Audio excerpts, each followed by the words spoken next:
सफलता पाने के लिए धैर्य रखने की शक्ति कितनी है, धैर्य रखने से हम कैसे सब कुछ पा सकते हैं, इसी विषय पर हम आज एक रहस्यमय कहानी आपको सुनाएंगे। तो चलिए शुरुआत करते हैं। एक बार एक व्यक्ति एक महात्मा जी के पास जाता है और उनसे कहता है, मुनिवर, मेरे साथ एक बहुत बड़ी समस्या है कि मैं किसी एक लक्ष्य पर लंबे समय तक टिक ही नहीं पाता हूं। मैं अक्सर उत्साह में आकर अपने लिए कोई एक लक्ष्य निर्धारित कर लेता हूं और कुछ समय तक उस पर काम भी करता हूं, लेकिन कुछ समय पश्चात जब मुझे मनचाहे परिणाम नहीं मिलते तो मेरा मन उस काम से उबरने लगता है, भटकने लगता है। फिर मैं उस काम को छोड़कर किसी दूसरे काम को अपना लक्ष्य बना लेता हूं और फिर उस लक्ष्य के साथ भी यही होता है। जब मुझे उसमें भी अपने मनचाही परिणाम नहीं मिलते तो मैं उसे भी छोड़ देता हूं और किसी तीसरे काम को अपना लक्ष्य बना लेता हूं। और सालों से मेरे साथ यही होता रहा है। मुझे यह भी पता है कि अपने बार बार लक्ष्य बदलने की आदत की वजह से ही मैं आज तक किसी भी काम में सफल नहीं हो पाया हूं। लेकिन मैं क्या करूं? बहुत प्रयास करने के बाद भी मैं अपनी इस आदत को छोड़ नहीं पा रहा हूं। मुनिवर, मैं आपके पास बड़ी उम्मीद लेकर आया हूं। कृपया मुझे कोई ऐसा तरीका बताएं जिससे मैं अपनी इस आदत को छोड़कर एक लक्ष्य पर तब तक टिका रह सकूं जब तक मैं उस लक्ष्य को हासिल न कर लूं। महात्मा जी ने उस व्यक्ति की बात पूरे ध्यान से सुनी और फिर कहना शुरू किया, सब्र का फल मीठा होता है। यह प्रसिद्ध मुहावरा तो तुमने सुना ही होगा, जिसका अर्थ है धैर्य के साथ काम करने से परिणाम अच्छे मिलते हैं। लेकिन यह जरूरी तो नहीं कि परिणाम हर बार हमारी उम्मीद के अनुसार और अच्छे ही हों। बहुत बार ऐसा होता है कि हमारी सारी कोशिशों के बावजूद कुछ न कुछ कमी रह जाती है और परिणाम हमारी उम्मीदों को पूरा नहीं करते। ऐसी स्थिति में ज्यादातर लोग अपना धैर्य खो देते हैं, जबकि ऐसे समय में ही इंसान के धैर्य की असली परख होती है। सब्र का टूट जाना अक्सर एक आम बात है और यह तब होता है जब चीजें उतनी जल्दी नहीं होती जितना हम चाहते हैं। लेकिन यह आदत आम बात तभी तक है जब एक निश्चित समय के लिए हो और इससे होने वाले नुकसान कम हो। बार बार और जल्दी जल्दी अपने धैर्य को खोना हमें शारीरिक और मानसिक रूप से नुकसान पहुंचाता है। साथ ही यह हमारे सामाजिक जीवन को भी बर्बाद कर सकता है, क्योंकि बार बार अपना सब्र खोने से लोगों का हम पर से विश्वास पूरी तरह खत्म हो जाता है। जाहिर सी बात है, ऐसी मानसिकता के साथ तुम अपने लक्ष्य पर केंद्रित कैसे रह पाओगे? और आज के इस भाग दौड़ भरी जिंदगी में जहां मन को भटकाने वाली इतनी सारी चीजें हैं, ऐसी स्थिति में लंबे समय तक किसी एक काम पर अपने ध्यान को लगा ही रख पाना मुश्किल होता जा रहा है। तो फिर इसका समाधान क्या है? इसका समाधान है मन को शांत रखने का प्रयास और जागरूकता का अभ्यास करना। जागरूकता यानी मन को वर्तमान में स्थिर और केंद्रित रखना। वर्तमान में जो कुछ भी हो रहा है उसमें डूब जाना, खो जाना, लीन हो जाना ही जागरूकता है, ध्यान है। इसमें अतीत या भविष्य से ध्यान हटाकर पूरी तरह वर्तमान में रहना होता है और तुम जो कुछ भी कर रहे हो उसे पूरी तरह से महसूस करना है। यह एक ऐसा अभ्यास है जिसे नियमित रूप से करने से ही तुम इसे जिंदगी के हर पहलू में लागू कर सकते हो। जागरूकता और ध्यान का अभ्यास करने के कई गजब के शारीरिक और मानसिक फायदे होते हैं। जैसे इसके नियमित अभ्यास से अच्छी नींद आती है, तनाव कम होता है, इंसान पूरे दिन हल्का और खुश महसूस करता है, साथ ही मन शांत रहता है और एकाग्रता भी बढ़ती है, जिससे लोग अपने काम पर अच्छे से ध्यान दे पाते हैं। ध्यान और जागरूकता का महत्व और इसके फायदों के बारे में जानने के बाद अब अगला प्रश्न उठता है कि जागरूकता का अभ्यास कैसे करना है और कौन सी जरूरी बातों का ध्यान रखना है। तो सबसे पहले तुम्हें एक मजबूत इरादा बनाना चाहिए और इसके फायदे को ध्यान में रखते हुए तुम्हें यह अच्छे से पता होना चाहिए कि तुम जागरूकता या ध्यान का अभ्यास क्यों करना चाहते हो। जब इसके पीछे कोई मजबूत कारण होगा तभी तुम इस अभ्यास को लंबे समय तक कर पाओगे। जैसे किसी के लिए यह कारण अपना तनाव कम करना हो सकता है।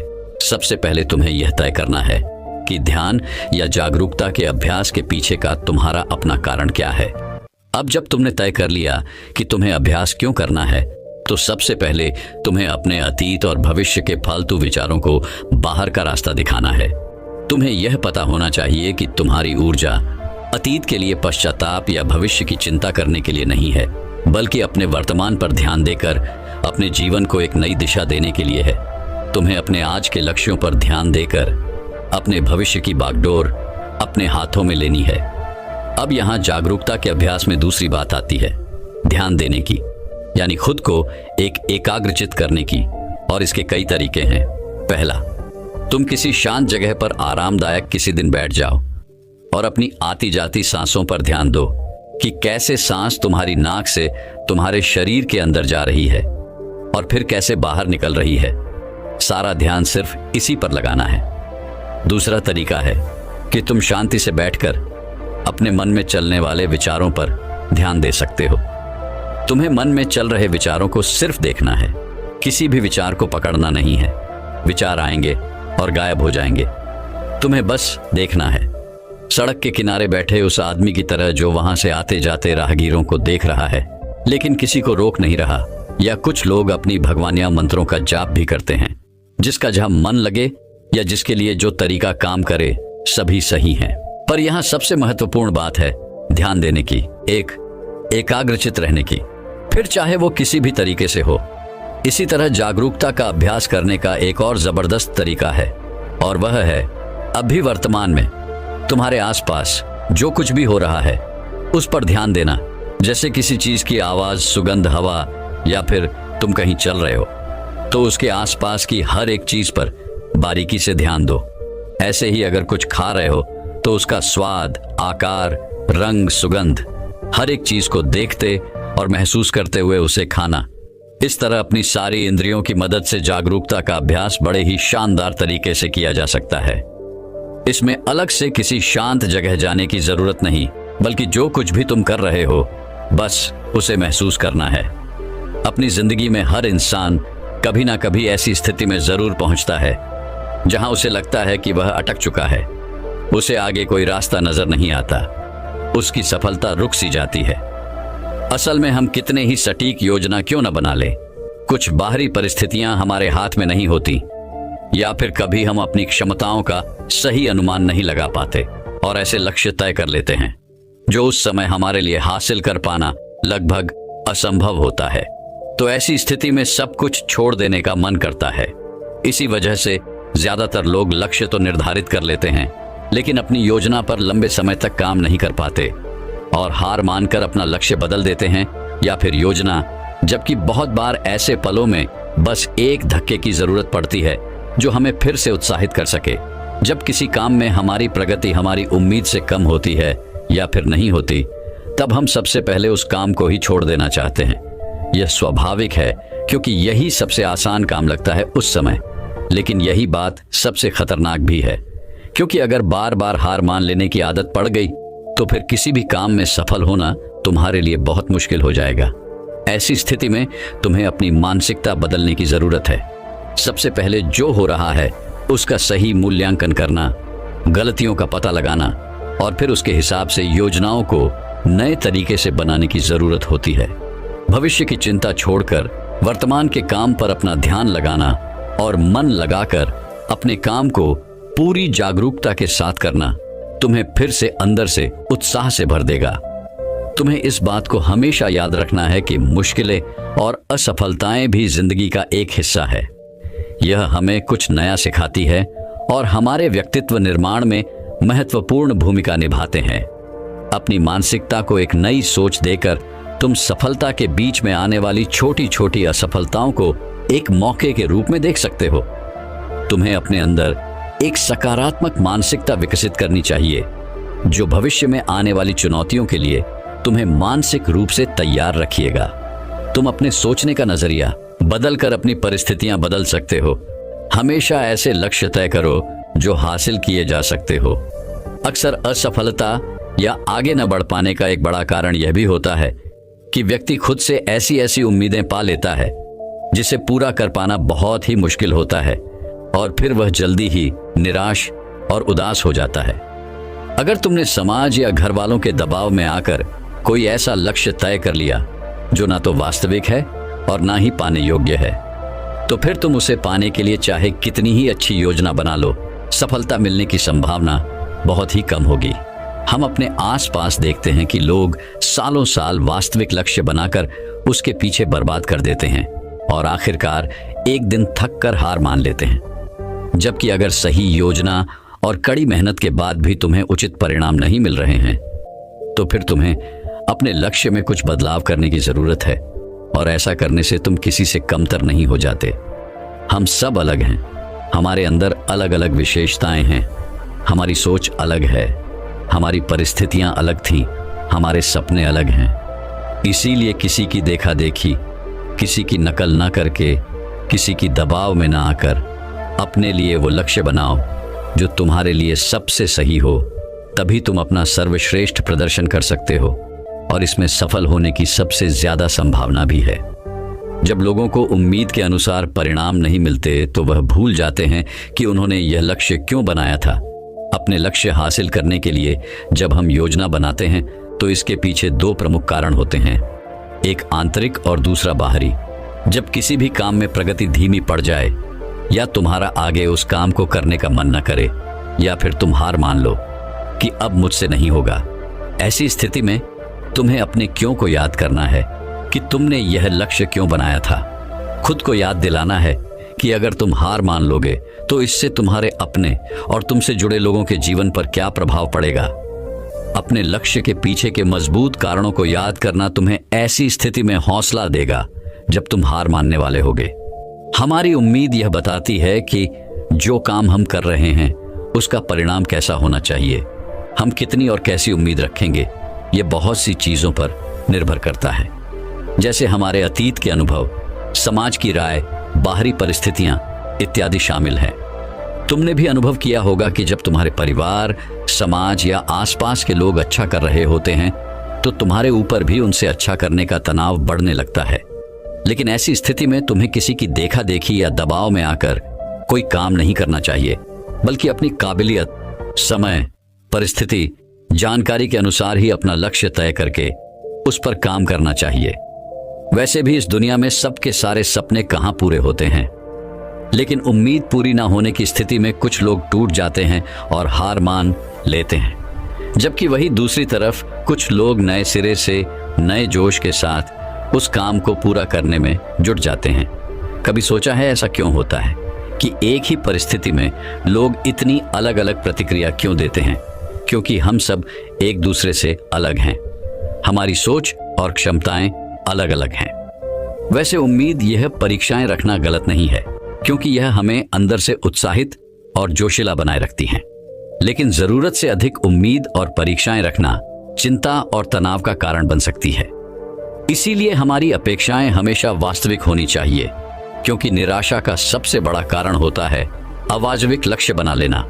तुम्हें अपने लक्ष्य तय करने से पहले अपनी योग्यता, जानकारी, पसंद, परिस्थितियां, समय और उपलब्ध संसाधन पर ध्यान देना चाहिए और उसी के अनुसार अपना लक्ष्य बनाना चाहिए, ताकि तुम अपनी क्षमताओं और जानकारियों का सही उपयोग करके अपना सर्वश्रेष्ठ प्रदर्शन कर सको, ना कि किसी की देखा देखी या प्रभाव में आकर खुद को ऐसे काम में झोंक दो जिसके लिए तुम्हें बाद में पछताना पड़े। श्रीमद् भगवद गीता में कहा गया है कि कर्म करो, फल की चिंता मत करो। यानी कि सिर्फ परिणाम की लालच में काम ना करें, बल्कि उसके सफर का भी आनंद उठाएं। परिणाम मिलने में समय लगता है और बहुत बार वह हमारी उम्मीदों से मेल नहीं खाता, लेकिन जब हम उस काम की प्रक्रिया में खुशी महसूस करना शुरू कर देते हैं तब हम अपना सर्वश्रेष्ठ कर रहे होते हैं। फिर वह काम हमारे लिए काम नहीं बल्कि आनंद का स्रोत बन जाता है। सफलता की राह पर अक्सर उतार चढ़ाव आते ही रहते हैं, बहुत सी मुश्किलों और चुनौतियों का सामना करना पड़ता है। इसी तरह बहुत बार परिणाम तुम्हारी सोच के बिल्कुल विपरीत होगा, लेकिन अगर तुम्हें उस काम को करने में ही आनंद आ रहा है तो तुम उदास और हताश होने से बच जाओगे। कहते हैं कि जिंदगी का क्या भरोसा, कब किस मोड़ पे ले आए। जीवन पूरी तरह से अनिश्चित है और हमेशा हमारी योजना के अनुसार चीजें नहीं हो सकती, क्योंकि इसमें बाहरी परिस्थितियां भी अपना असर डालती हैं जिन पर हमारा कोई बस नहीं चलता। इसीलिए जरूरी है कि हमारी उम्मीदों में थोड़ा लचीलापन हो। हमें किसी भी तरह के अनचाहे परिणाम के लिए हमेशा मानसिक रूप से तैयार रहना चाहिए। इससे अचानक परिस्थितियां बदलने पर व्यक्ति को सदमा नहीं लगता और वह सकारात्मक सोच के साथ आगे आने वाली चुनौतियों का डटकर सामना कर सकता है। धैर्य टूटने और निराशा में डूबने का अगला सबसे बड़ा कारण है दूसरों से अपनी तुलना करना। क्या चीते की रफ्तार की तुलना हाथी की चाल से करके इन दोनों में से किसी एक को दूसरे से कम समझना सही है? क्या शेर और मगरमच्छ की तुलना की जा सकती है? ये दोनों ही अपने क्षेत्र के धुरंधर हैं। ऐसे ही हम सब भी एक दूसरे से अलग हैं। हमारा व्यक्तित्व अलग है, इसीलिए तुलना किसी भी प्रकार से फायदेमंद नहीं होती। हर किसी का अतीत अलग था, परिस्थितियां अलग थी और चिंताएं अलग थी। दूसरों से बेवजह की तुलना करना हमें तनाव में डाल सकता है, जो हमारे काम और स्वास्थ्य दोनों के लिए सही नहीं है। इसीलिए दूसरों से अपनी तुलना करने की बजाय अपने काम पर ध्यान लगाओ। लक्ष्य हासिल करने की दिशा में मनचाही परिणाम ना मिलने पर कभी खुद को दोष मत दो। खुद के प्रति ज्यादा कठोर होना भी सही नहीं है, क्योंकि लगातार खुद को दोष देते रहने से हालात तो बदलेंगे नहीं, बल्कि तुम्हारा आत्मविश्वास और आत्मसम्मान बुरी तरह से प्रभावित होगा, जिसका परिणाम यह होगा कि तुम फिर नए तरीके से शुरुआत करने में खुद को विवश महसूस करोगे। कहते हैं जैसा इंसान सोचता है एक दिन वैसा ही बन जाता है। इसीलिए यह जरूरी है कि हम इस बात को लेकर जागरूक रहें कि हमारे मन में किस तरह के ख्याल ज्यादा आते हैं। खास तौर पर सोने से ठीक पहले और सुबह उठने के ठीक बाद आने वाले विचार हमारी जिंदगी बदल देने वाले होते हैं, क्योंकि रात में सोने से पहले हम जो सोचते हैं हमारा अवचेतन मन पूरी रात उस पर काम करता है। कबीर दास जी ने एक बार कहा था कि निंदक नीले राखिए, आंगन कुटी हवाएं, बिना पानी साबुन, बिना निर्मल करे सुबह। यानी हमें अपने आसपास ऐसे लोग जरूर रखने चाहिए जो बिना किसी डर, संकोच और आग लपेट के पूरी ईमानदारी से हमें हमारी गलतियों और कमजोरियों के बारे में बता सकें। लेकिन इसमें ध्यान देने वाली बात यह है कि वो हमारे शुभ चिंतक होने चाहिए, हमें सही से समझने चाहिए, क्योंकि सिर्फ तारीफ करके अपना काम निकलवाने वाले लोग हमें गलत रास्ता दिखा सकते हैं, वहीं सिर्फ कमियां ढूंढने वाले लोग हमें निरुत्साहित कर सकते हैं। हमें सही लोगों की पहचान करनी आनी चाहिए। जिस तरह से तुम अपनी तारीफ को खुले दिल से स्वीकार करते हो, उसी तरह अपनी आलोचनाओं को भी स्वीकार करना सीखना होगा।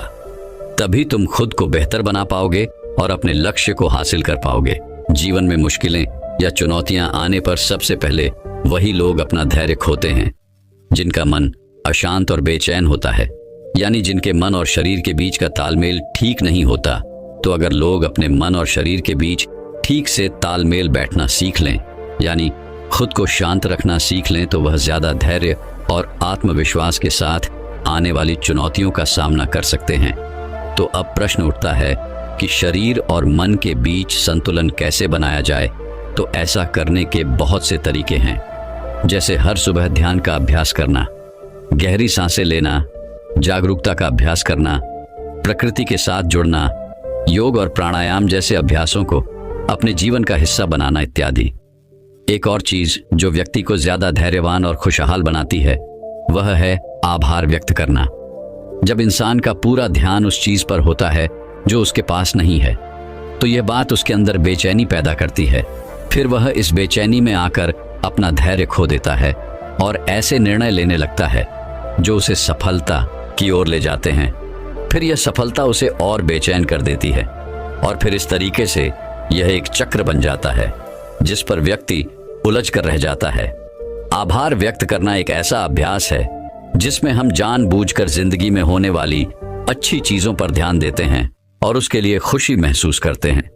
हमें हर दिन थोड़ा समय निकालकर हर उस छोटी से छोटी चीज के लिए भी आभार प्रकट करना चाहिए जिसने हमारे जीवन को खुशहाल, समृद्ध और आसान बनाया है। धन्यवाद अदा करने का यह अभ्यास हमारी मानसिकता को बदलकर हमारे अंदर धैर्य विकसित करने में एक महत्वपूर्ण भूमिका निभाता है। अगली चीज जो इंसान के अंदर धैर्य विकसित करती है वह है अपने समय का सही उपयोग करना। तुमने देखा होगा कुछ लोग अक्सर समय की कमी का रोना रोते रहते हैं, जबकि यह सबके पास एक बराबर है। दिन के 24 घंटे और हफ्ते के 7 दिन। इसी समय का सही उपयोग करके कुछ लोग बहुत बड़ी सफलता हासिल कर लेते हैं, तो कुछ लोग ठीक से अपने दिन का काम भी खत्म नहीं कर पाते। इन दोनों ही प्रकार के लोगों में सिर्फ एक ही फर्क है और वह है अपने समय का सही उपयोग करना।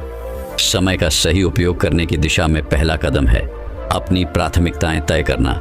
यानी उन कामों को निश्चित करना जो हमारे लिए सबसे ज्यादा जरूरी हैं, फिर उन्हें पूरा करने की योजना बनाकर एक समय सीमा तय करना।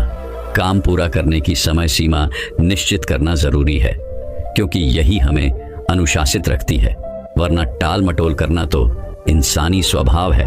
अपने दूर के बड़े लक्ष्यों को तय करने के बाद उनको पूरा करने की योजना को दिन, हफ्ते और महीनों में बांटना भी जरूरी है, क्योंकि यह हमारे काम को बहुत आसान बना देता है।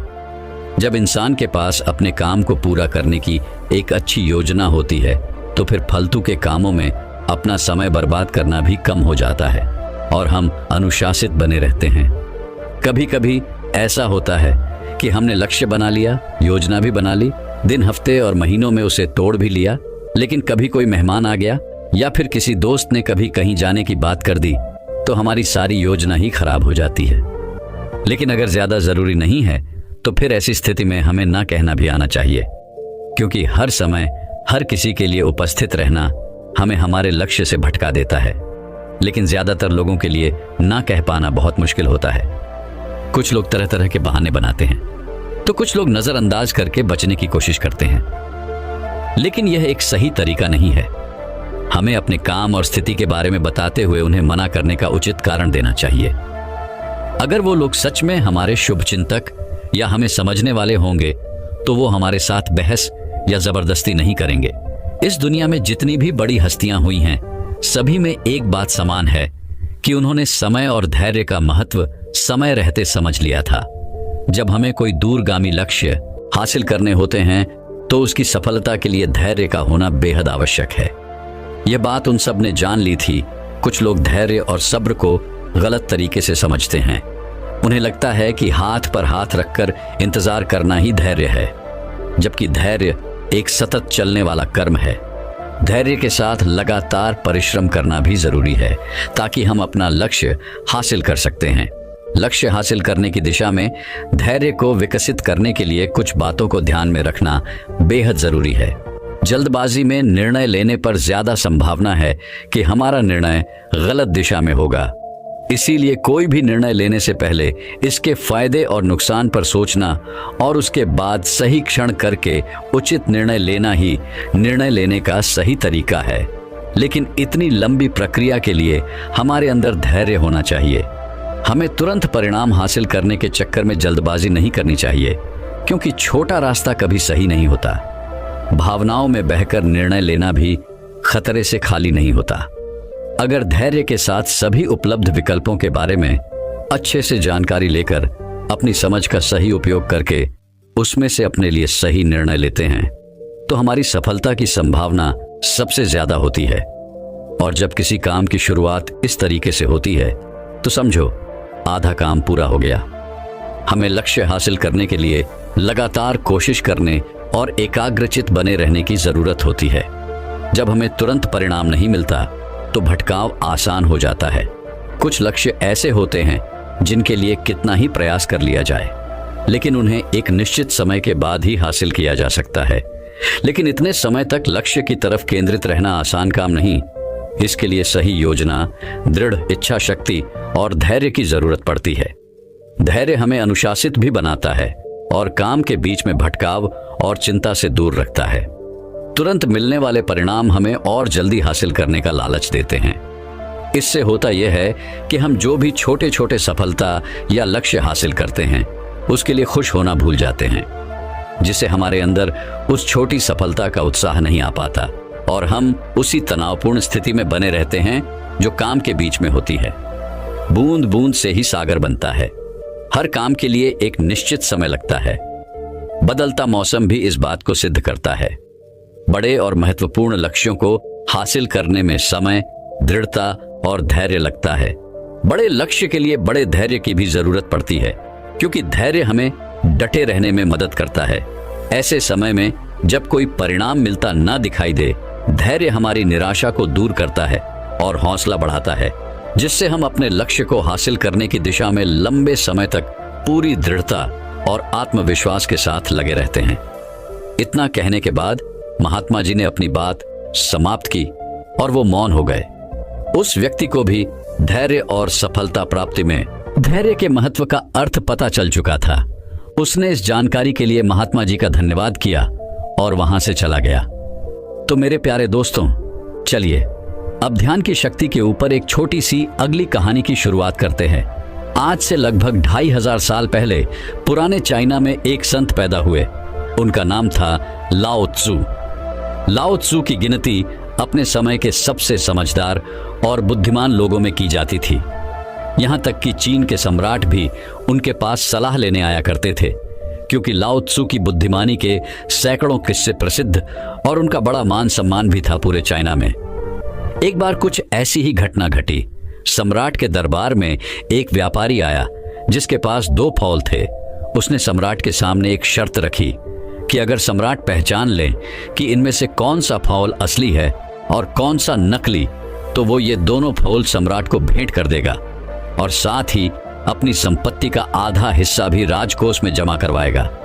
लेकिन अगर सम्राट नहीं पहचान पाते तो फिर उतना ही धन सम्राट को, व्यापारी को देना पड़ेगा। सम्राट ने शर्त मान ली। अब सम्राट के सामने 2 फौल लाए गए, जिनमें से एक असली था और दूसरा नकली। लेकिन उन दोनों में फर्क कर पाना बड़ा मुश्किल था, क्योंकि देखने में दोनों बिल्कुल एक जैसे ही लग रहे थे। जिस कारीगर ने उस नकली फौल को बनाया था वह इतना कुशल था कि उसने इतनी बारीकी से असली फौल की नकल की थी कि दोनों में फर्क ढूंढ पाना बड़ा मुश्किल हो रहा था। अब सम्राट उलझन में पड़ गए और जैसे ही सम्राट संकट में पड़े उन्हें याद आई लाओ त्सु को बुलावा भेजा गया। क्योंकि लाओ त्सु की समझदारी के किस्से बड़े मशहूर थे, इसीलिए व्यापारी भी थोड़ा सा घबरा गया। हालांकि वह लाओ त्सु से कभी मिला नहीं था, लेकिन उसने उनके बारे में सुना बहुत था कि लाओ त्सु बहुत ही बुद्धिमान व्यक्ति हैं। लाओ त्सु तक संदेशवाहक ने संदेश भेजा कि सम्राट एक दुविधा में फंस गए हैं। 2 फूलों में पहचान करनी है, लेकिन सम्राट पहचान नहीं पा रहे हैं। फिर लाओ त्सु दरबार में पहुंचे। लाओ त्सु ने उन दोनों फूलों को बड़े ध्यान से देखा और उनमें फर्क पहचानने का प्रयास किया। लेकिन लाओ त्सु भी दुविधा में पड़ गए। वो भी थोड़ा परेशान हुए, भ्रमित हुए कि इनमें से कौन सा फल असली है और कौन सा नकली, क्योंकि देखने में दोनों फल हूबहू एक जैसे थे। लाओ त्सु को भी उनमें अंतर कर पाने में बड़ी मुश्किल हो रहा था। फिर लाओ त्सु ने व्यापारी से थोड़ा सा समय मांगा और वो टहलते हुए दरबार की खिड़की तक गए और उन्होंने उस खिड़की को खोल दिया। थोड़ी ही देर में बाहर से एक मधुमक्खी उड़ती हुई आई और वो जाकर उन दोनों फूलों में से एक के ऊपर बैठ गई। और यह देखकर लाओ त्सु के चेहरे पर एक हल्की सी मुस्कुराहट फैल गई। सम्राट समझ गए कि लाओ त्सु ने इस दुविधा का हल ढूंढ लिया है, असली फूल को पहचान लिया है। तभी लाओ त्सु ने कहा कि बाएं हाथ की तरफ रखा हुआ जो फूल है वो असली है और दाहिने हाथ की तरफ रखा हुआ फूल नकली है। व्यापारी बड़ा हैरान हुआ, क्योंकि वह भी कभी कभी बीच बीच में यह भूल जाता था कि कौन सा फूल असली है और कौन सा नकली। उसे भी याद रखने में बड़ी परेशानी होती थी। उसने आश्चर्यचकित होकर लाओ त्सु से पूछा कि आपने पहचाना कैसे? लाओ त्सु ने कहा कि मनुष्य की आंखों को धोखा दिया जा सकता है, लेकिन इस प्रकृति को धोखा नहीं दिया जा सकता। इन फूलों को देखकर इंसान भले ही अपनी आंखों के कारण धोखे में पड़ जाए, लेकिन एक मधुमक्खी को धोखा नहीं दिया जा सकता। मधुमक्खी आकर हमेशा एक असली फूल पर ही बैठेगी। तो यह थी एक छोटी सी कहानी लाओ त्सु की बुद्धिमत्ता के बारे में। यह कहानी हमें सिखाती है कि अगर हम ध्यान दें तो हमारे आसपास ही बड़ी से बड़ी समस्याओं का समाधान छुपा होता है। दोस्तों, मैं उम्मीद करता हूं कि यह कहानी सुनने से आपके जीवन में अच्छे बदलाव आए होंगे। आपको इस वीडियो से क्या सीखने मिला ये कमेंट करके जरूर बताएं और अपने परिवार, दोस्तों या आपके करीबी इंसान के साथ ये कहानी शेयर करके उन्हें भी इस ज्ञान से परिचित करवाएं। बाकी अगर आपको यह वीडियो दिल से अच्छी लगी हो तभी इस वीडियो को लाइक कर देना, और आपने अब तक इस चैनल को सब्सक्राइब न किया हो तो चैनल को सब्सक्राइब भी जरूर कर देना। आपका हर दिन शुभ हो और खुशियों से आपका जीवन भरा रहे। धन्यवाद। नमो बुद्धाय।